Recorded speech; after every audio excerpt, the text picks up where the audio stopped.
چوی مولیان آید خمه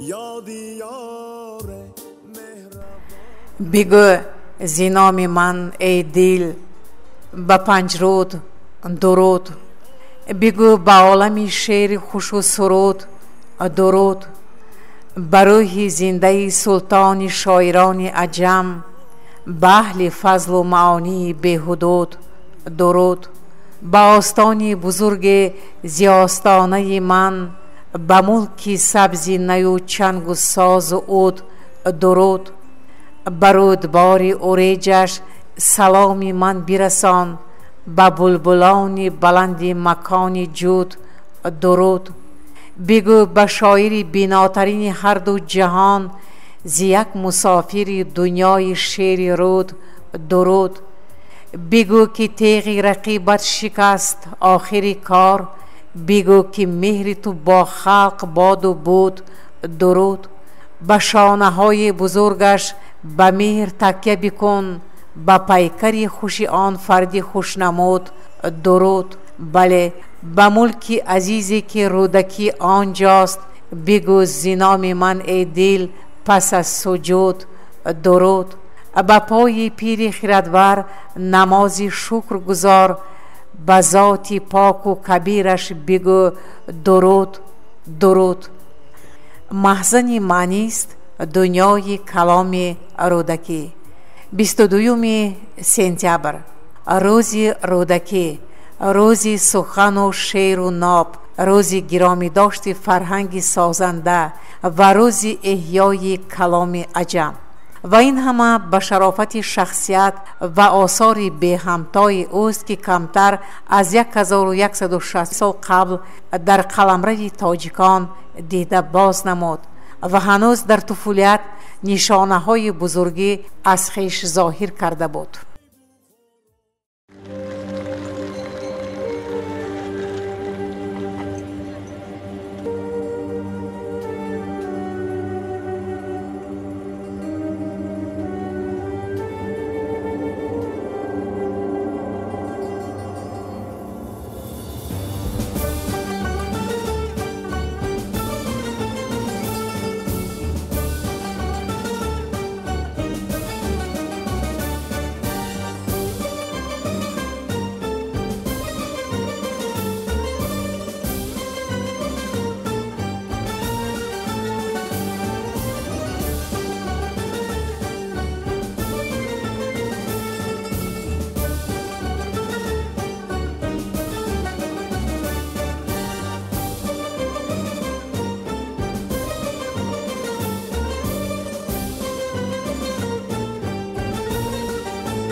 برنامه را ادامه می بخشیم. زادگاه استاد رودکی دهه پنجرود یک از دهه های زیبا منظری وادی زرفشان می باشد. منظره های دلکش و جذاب طبیعت کوهستان، مخصوصا کوه بلبلان، اولین سرچشمه الهام شاعری ابو عبدالله رودکی بودند. بنا به نوشته محمد عفی بخارایی، هنگام نورسی او چنان ذکی و تیزفهم بود است که هنوز در 8 سالگی علم قرائت آموخته به شعرگویی آغاز کرده است. اینچنین آوازی دلچسب و هنر موسیقی دانی او به یکی از رامشگران ماهر زمانش ابو عباس بختیار خوش آمد و او را به شاگردی پذیرفت. آن روز رودکی به نزد امیر آمد. امیر پرسید: ای شاعر، و ما بگو مرد کیست و مردی چیست؟ رودکی جواب داد: گر بر سر نفس خود امیری مردی، بر کور کرر نقطه نگیری مردی، مردی نبود فتاده را پای زدن، گر دست فتاده بگیری مردی. احسن، آفرین. امیر این را شنیده به خیال اندیشه غرق شد. بعد فرمود که همه را آزاد کنند. خدای تعالی که کشته شدن بیگناهان را نمیخواست، امر خود را با زبان شاعر به امیر رساند. من آمدم مزد شما را دهم. مزد لازم نیست. لذتی که من از مطالعه این کتاب بردم 10 چند مزد خدمتم را برآورد. مرحمت.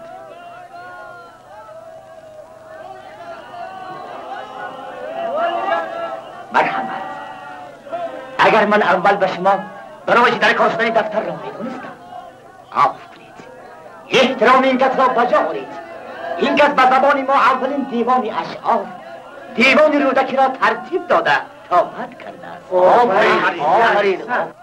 استاد رودکی نه تنها پایه‌گذار ادبیات تاجیک و فارس، آدم شعرا، سلطان شاعران، قافله سارار شعر، بلکه رمزی جاویدانه ادب و فرهنگ ملت کهن‌بنیاد تاجیک می باشد. ابو عبدالله رودکی ضرورت یگانگی دانش‌های انسانیت، اشتراک خلق‌های گوناگون دنیا را در کاری به وجود آوردن خزینه تمدن بشریت، اینچنین همیشه در تکامل بودن علم و نور معرفت بودن آن را تاکید می‌نماید. استاد رودکی شاعری وطن پرست و ملت دوست بود. برای ثابت ساختن این اندیشه دلیل آوردن شعر مشهور او بوی جوی مولیان آید همه کافی است که با شنیدن آن امیر سامان نصر دو به تأخیر از هرات راه پایتخت را پیش گرفته بود. امیر نیت دارد که پایتخت را به اینجا کوچاند. اگر پایتخت به هرات قرار گیرد، کوچمنشیان پگاه فردا تمام ماورا و نهر را همراه بخارا زیر کرده میگیرند. امیری جوان این را نمیفهمد. تو هم در اشتیاقی وطن دلخون شده ای. آخر نگینه آنجاست. آره میدانم. امیر تو را دوست می‌دارد جعفر. صنعتی کن که وی از این خاک برخیزد. یعنی چیکار کنم؟ تو شاعری، سازنده و سراینده ای. کاری بکن که احساسات وطن خواهی امیر بجوشد و سرش هوای بخارا بگیرد.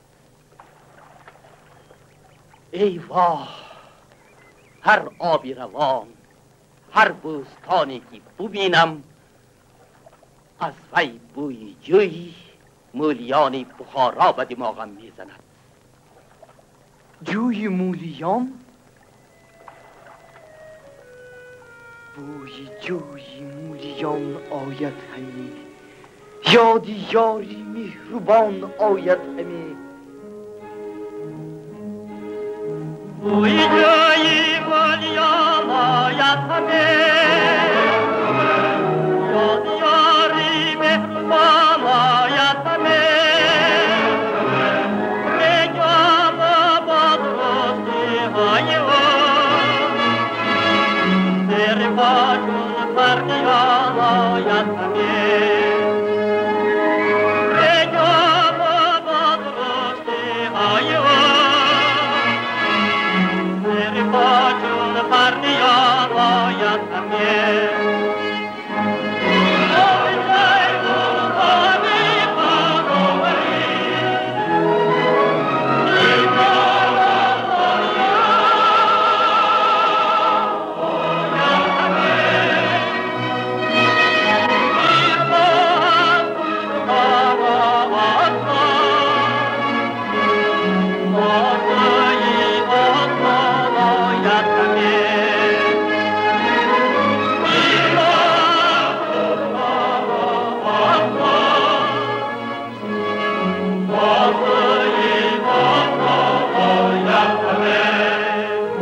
اسب من کجاست؟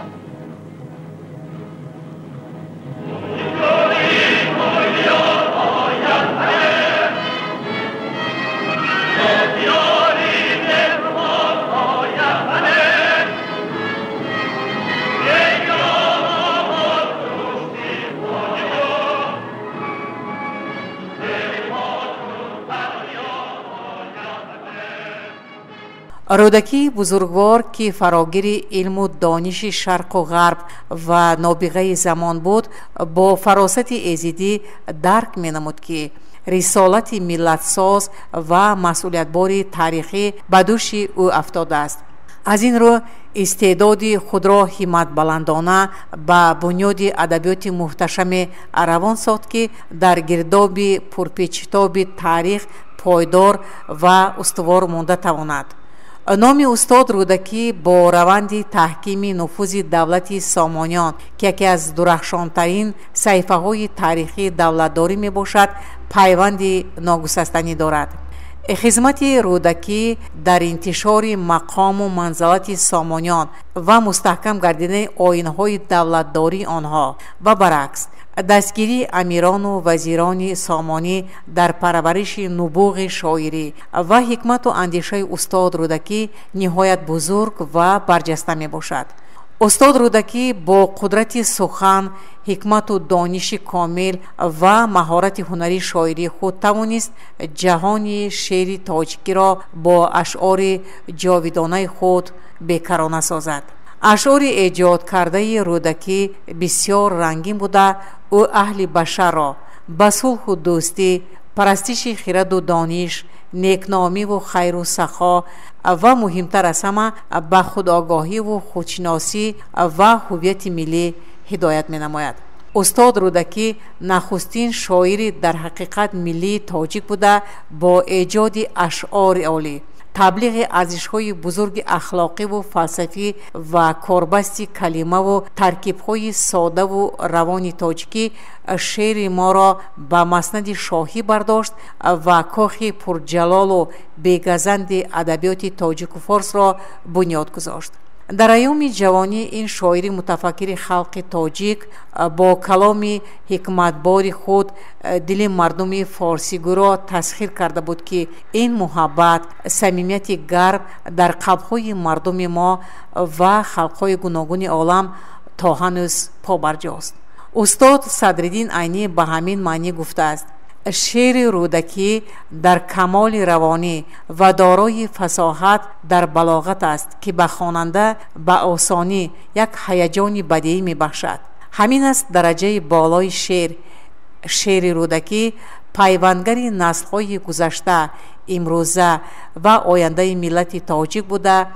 ارزش‌های بزرگ تاریخی، علمی و فرهنگی و آینه باصفای زندگی هر کدام ما و شما می باشد. ما جوانان دوران استقلالیت، وارثان تمدن کهن بنیاد و فرهنگ سالار تاجیکان امروز با افتخار گفته می توانیم که شعر جاودانه استاد رودکی عامل هستی و بقای زبان تاجیکی بوده. سهم آن در بلند برداشتن سطح وطنداری و وطن پرستی، تحکیم وحدت و یگانگی ملی و گسترش فرهنگ و تمدن ما به نهایت برجسته است. شاعر در این راستا خیلی زیبا گفته است: محسن معنی است دنیای کلامی رودکی، سنگ دلها پرنیان شد از پیام رودکی.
پیکره استاد رودکی در سمرقند.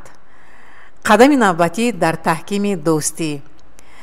پیکره اساسگذار ادبیات تاجیک و فارس استاد ابوعبدالله رودکی در شهر سمرقند باستانی قامت افراخت. هیکل استاد رودکی در کوچه به نام شاعر واقع شده، همچنین اطراف آن را با گل و بوته‌های آرایشی منظم کردند.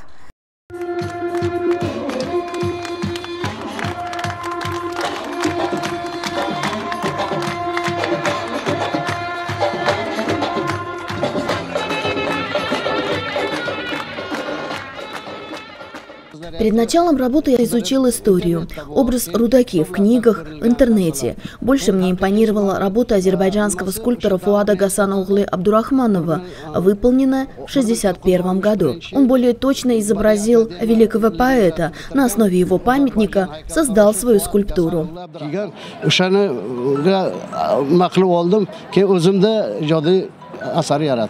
استاد رودکی در برابر شاعری شیرین کلامی تاجیک و فارس بودن همچنین نابغه نامور جهانیان است. مثنوی، غزل، قصیده و رباعی های او با گذشت ایام پرمضمونتر و به حکمت‌تر می شوند. اشعار این بزرگوار گویا الماس است که هر بار جلوه نو می دهد. سبب گذاشتن هیکل نوی شاعر در سمرقند که زمان مرکزی فعالیت و ایجادات او بوده است بسیار شادی‌آور است. Все очень красиво, все очень замечательно. И поэт, который столько века помнят о его стихотворении. Это очень много. Поэт, более 1000 лет назад родившийся и творивший в Узбекистане, оставил яркий след в истории Самарканда. Год назад у памятников Алишеру Наваи и Джоми, общественностью Самарканда, Таджикским национальным культурным центром и редакцией областной газеты «Аузи Самарканд» было проведено мероприятие. Тогда была выдвинута инициатива вместо поставленного бюста Рудаки установить памятник. Не прошел и год, как идея общественников, историков и музееведов была поддержана. Не случайно скульптура поставлена именно на этой улице. Были учтены предложения с научной точки зрения. 1000 лет назад старая часть города, именуемая Худжа-Хызр, связывалась с улицей железнодорожного вокзала, и здесь проходил Великий Шелковый путь. Именно поэтому здесь был установлен памятник, который нашел свое место. таъкид кардан зарур аст ки хиёбони ба номи Абу Абдуллоҳ Рӯдакӣ яке аз кӯчаҳои марказӣ ва дарозтарини шаҳри Самарқанд буда, аз истгоҳи асосии роҳи оҳан то мавзеъҳои қадимии шаҳр, афросиёби кӯҳан, ёдгории шоҳи зинда, масҷиди ҳазрати Хизр тӯл мекашад. сармуҳаррири ҳафтаномаи субҳи гулободи Самарқанд Нормурод Каримзода аз ин падидаи хуҷастаи фарҳангӣ шод шуда изҳор дошт: бисёр фараҳмандем ки шоҳроҳи Рӯдакӣ инак сарпаноҳи шоири шоирон шуд. ба ин муносибат бадоҳатан гуфтам: ваҳ чӣ зебо шоҳроҳи Рӯдакӣ, шуд диёрам сарпаноҳи Рӯдакӣ. аҳли олам шеъри ӯро дӯст дошт, ин ҷаҳон бин аз нигоҳи Рӯдакӣ. бино ба гуфтаи Файзулло Нарзуллоев, муовини директори мактаби рақами 51 ноҳияи Самарқанд, аз ин пас омӯзгорону фаъолон метавонанд дар атрофи пайкараи одамшуаро маҳфилҳои фарҳангӣ, озмуну сабқатҳои фанниву маърифатӣ гузаронанд. ҳамин як ҳайкал барои ангезаи ҳисси ватандорӣ ва ташаккули ахлоқи ҷавонону наврасон аҳамияти бузург дорад. амина шарофиддинова, яке аз фаъолони шаҳр, ифтитоҳи муҷассамаро хуш пазируфта баён кард: соли 1996 дар майдони Регистон пайкараи қофиласолори адабиёти тоҷик гузошта шуд. баъди он солҳо интизор будем ки устод Рӯдакӣ ба шаҳри дӯстдоштааш Самарқанд баргардад. ин орзуи дерини зиёён, шукр ки дар арафаи ҷашни истиқлоли Ӯзбекистон ба ҳақиқат табдил ёфт. чунин иқдоми накӯи масъулони вилояти Самарқанд баҳри дар амал татбиқ кардани нақшаву тадбирҳои сарварони худогоҳ муҳтарам Эмомалӣ Раҳмон ва Шавкат Мирзиёев барои дӯстиву рафоқати миллатҳои ба ҳам қарин муфид аст.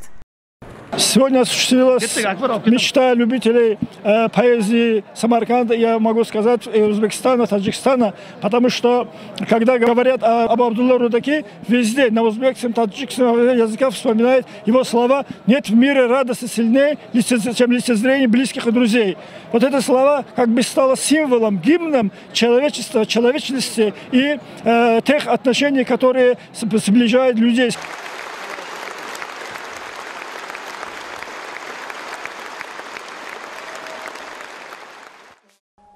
шоири навгувора. шеъри устод Рӯдакӣ эҷози сухан аст ва аз ин ҷост ки шоири тавоно бо ҳасрат иқрор шудааст: ғазал рӯдакивор некӯ буд, ғазалҳои ман рӯдакивор нест. муосирони шоир ва суханварони баъдина Рӯдакиро чун қофиласолори назми тоҷик, соҳибқирони шоирӣ, устоди шоирон, султони шоирон ва одамшуаро шинохтанд. ҳама ин унвонҳои ифтихорӣ бозгӯи сухани баланд, ҳикмати намиранда, ҳунари шоирӣ, тафаккури хеле васеъ ва диди амиқу рангини ин ахтари осмони шеъри форсӣ мебошад.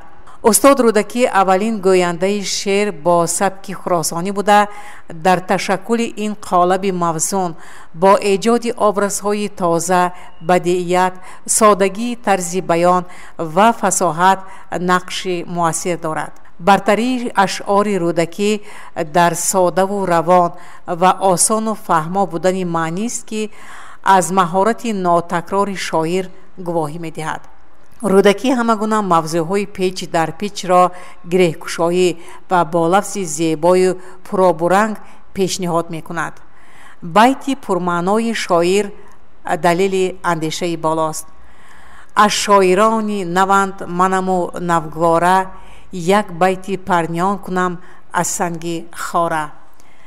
اشعار عالمگیر رودکی به طبیعت زنده مانند است. هر یک حرف واحد، هجا و کلمه، عباره های مجازی گلشن اشعارش نکهتی به خود خاص دارد. تصویرهای شاعر ساده و معجزه سخنند و از این خاطر به زودی دل خواننده را تسخیر می کند. پند و حکمت در آثار رودکی موقعی خاصه دارد. هر بیت علاهده اشعار شاعر از نگاه فراگیری موضوع و ماهیت انسان را به جاده نکوکاری راهنمایی می کند. استاد رودکی شعر را آنقدر عبرت آموز و حکمت آمیز آفریده است که در همه زمان چون پرتو خورشید صحنه زندگی را روشن می کند. اندیشه شاعر تجربه روزگار خود کشاینده معما و راهنمای انسان بوده، بهره برداری از آن به سودی هر شخص است. برو ز تجربه روزگار بهره بگیر که بهر دفع حوادث تو را به کار آید. یا که هر کی ناموخت از گذشت روزگار نیز ناموزد ز هیچ آموزگار. در کلیله و دیمنه استاد رودکی تاکید میکنند که برای انسان دو چیز ناگزیر است: آموختن تجربه زندگی و علم و دانش. آره، حیات رنگین انسانیت را به این دو عمل نیک تصور کردن نشاید. اندیشه شاعر دانش چراغ روشن دل و گرو امنیت انسانیت است. دانش در دل چراغ روشن است و از همه بعد بر تن تو جوشن است. پهلوی دیگری آثار حکمت آمیز استاد رودکی ترغیب دوستی و دیگر فضیلت‌های نیک انسانی است. شاعر هیچ شادی را به دولت دیدار دوست برابر نکرده، همزمان دوری از دوستان را چون اندوه گران دل به قلم داده است که خیلی واقعی است. هیچ شادی نیست اندر این جهان برتر از دیدار روی دوستان. هیچ تلخی نیست در دل تلختر از فراق دوستان پرهنر. عموماً یگان پهلوی حیات انسانیت از نظر استاد دور نمانده است. افکار پندآمیز استاد رودکی چون کتابی راهنما در همه دور و زمان به نفع جامعه خدمت می کند.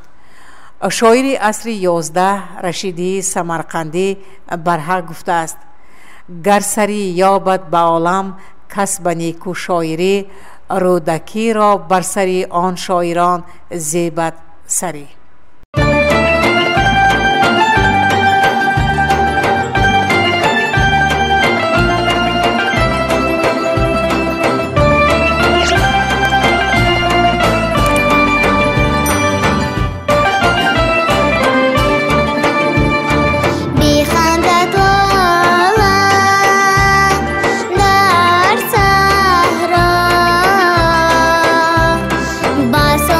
چهره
رودکی رمزی هویت ملی تاجیکان.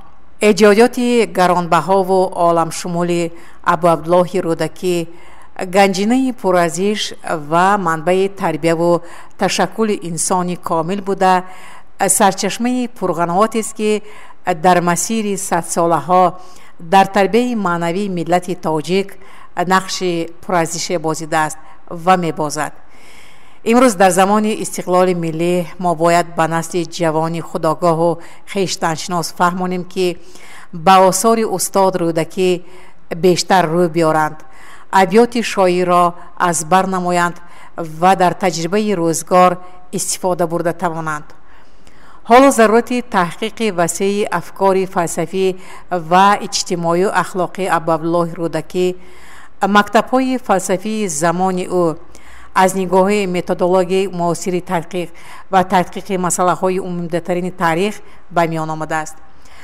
تهیه و نشر فرهنگ مکمل اشعار رودکی، تحقیق آثار و احوال ابو عبدالله رودکی از دیدگاه نوی علمی، آموزش مسائل وابسته به سرنوشت ابو عبدالله رودکی در اساس سرچشمه‌های پرارزش گنجینه دستخطها و دیگر مسائل مبرم رودکی شناسی تقاضای زمان می باشد.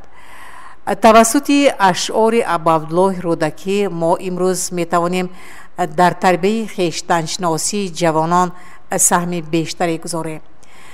برای رسیدن به این هدف ما پیش از همه راه‌های نشانرسی آن را جستجو نماییم. امروز آید به مسئله گمراهی ایده از جوانان و پیوستن آنها به رویه‌های افراط‌گرایی بسیار حرف می‌زنیم. برای برگرداندن این قبیل جوانان از راه خطا، ابیات ابو عبدالله رودکی می‌تواند نقش مؤثر بازد. 1150 سال پیش از این ابو عبدالله رودکی شاهد همین گونه حرکت‌های افراط‌گرایی در زمانش بود، شاهد به قتل و غارت دست دادن طرفداران چنین رویه‌ها که آخراً تأثیر منفی آن به شاعر رسید.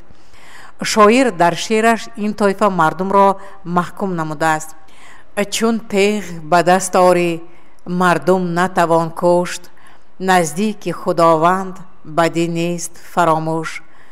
انگشت مکن رنجه به در کوفتنی کس، تا کس نکند رنجه به در کوفتنت مشت. میبینیم که دهها جوانان گمراه تاجیک خارج از وطن در کشورهای بیگانه دست به کشتار میزنند و عاقبت به فاجعه ها دچار می‌شوند. اشعار رودکی جوانان را از فرجام ناخوش هر عمل سبک اندیشانه هشدار می‌دهد. ابو عبدالله رودکی شاعری وطن پرست و وحدت سرا بود. همین خصلت وطن پرستی، محبت به وطن، حمایت از خاندان عالی سامان او را به بخارا آورد. غایه قصیده وصف بخارایش را در ردیف تعریف و توصیف باز اهمیت سیاسی و دولتی دولت سامانیان را حمایت کردن تشکیل می‌دهد. یعنی هویت ملی در اشعار ابو عبدالله رودکی خیلی بلندتر صدا می‌دهد. نام بخارا در شعر ابو عبدالله رودکی تنها افاده‌گر پایتخت دولت سامانیان نمی باشد، بلکه با اسم بخارا حس وطن پرستی و خویشتن‌شناسی شاعر پیوند است. جای بحث هم نیست که ابو عبدالله رودکی عقیده های اصلاحات خواهی، آزاداندیشی و وطن پرستی خویش را از پایگاه شعر و سخن، تبلیغات و مناظرات اخلاقی پیش برده است.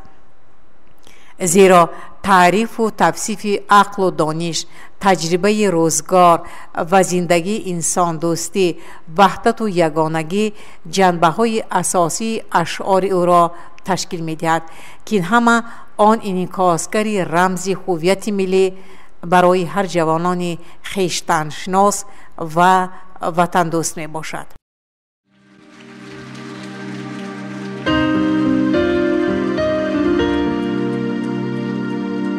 رودکی